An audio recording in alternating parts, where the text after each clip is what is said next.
Hey, and welcome back to my channel. Besides getting asked how I colour grade my footage and if I have any LUTs available, the other question I always get is what editing software do I use and what would I recommend? When I first started out editing videos, I used iMovie. And at the time this was absolutely fine, but I soon realised that if I switched up what I use, I could actually get so much more from my footage. So by continuing to edit in iMovie, I then introduced DaVinci Resolve, so this meant I could export my video in the normal way from iMovie and then bring it into DaVinci Resolve so that I could colour grade it. And for those that are interested, I've done a separate video on how to colour grade your footage in DaVinci Resolve, which I'll pop the link up here. Then as I started to get more interested in cameras, I realised that by shooting in different modes meant that you could get more from the footage whilst editing. For example, shooting in higher frame rates meant that I could slow my footage down properly, and by shooting in different picture profiles meant that I could do more with the grade. So this then led me on to Premiere Pro, which meant that I could do everything I was doing in iMovie and DaVinci Resolve but in one piece of software. Premiere Pro is very similar to iMovie in the layout and also the fact that it's got the timeline all in one row. As well as that, it could do so much which could help my footage look the best it could be. One great example of that is the warp stabilizer tool, which is great for helping your shaky footage. When it works though, it's very hit and miss.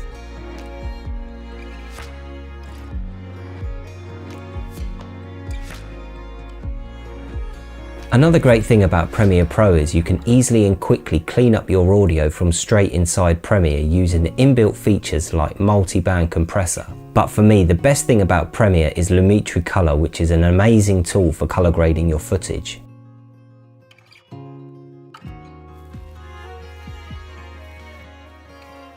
But for me, Premiere does have its limitations, and I often found myself needing something a little bit more than what Premiere could actually do. This then led to me learning about dynamic links between Premiere Pro and After Effects. This means that for any footage on your Premiere Pro timeline, you can actually replace these with a dynamically linked After Effects composition based on the original clips. This is an extremely powerful tool, as it means that you can add 3D effects, visual effects, and also some text options straight to your Premiere Pro project. However, after a while, I found myself constantly creating dynamic links between After Effects and Premiere Pro, and not having the most powerful computer meant that my computer couldn't actually handle having the two programs running at the same time. So that's when I made the decision to completely switch over to After Effects, which is what I use now. But for the most part, Premiere Pro is still absolutely fine for vlogs and travel videos, and it's still what I sometimes use now. But after getting used to After Effects and where everything is, I much prefer using that now. The main thing that I prefer about After Effects is the staggered timeline. Sometimes in Premiere Pro, because everything's all in one line, I would lose where I was, or I would lose some of the footage that I put in.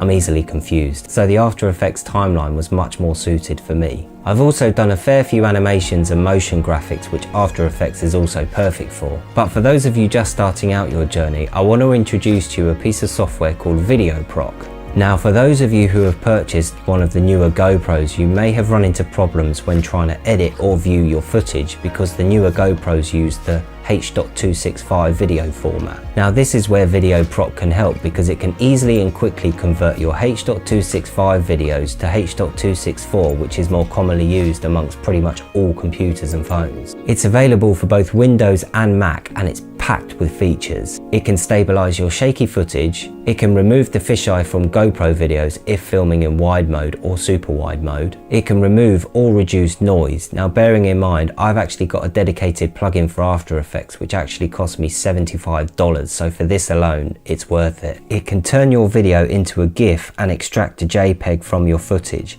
This feature is amazing as it takes me a while to make GIFs from my videos. It can add watermarks to your videos if you wish, and it can even handle 4K footage, which most things nowadays have the ability to shoot 4K.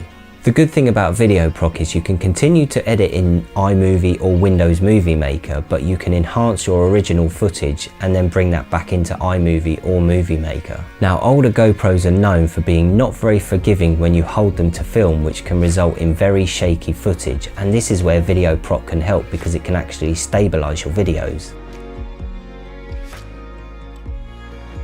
I also get lots of messages from people asking me how that they can remove the fisheye look from their videos. Now it's really easy to do this from within After Effects or Premiere Pro, and now with VideoProc you can actually remove the fisheye look too. The other great thing about VideoProc is the ability to remove noise from your footage. When I remove noise from my footage in After Effects, I use the Neat Video plugin, which cost me $75.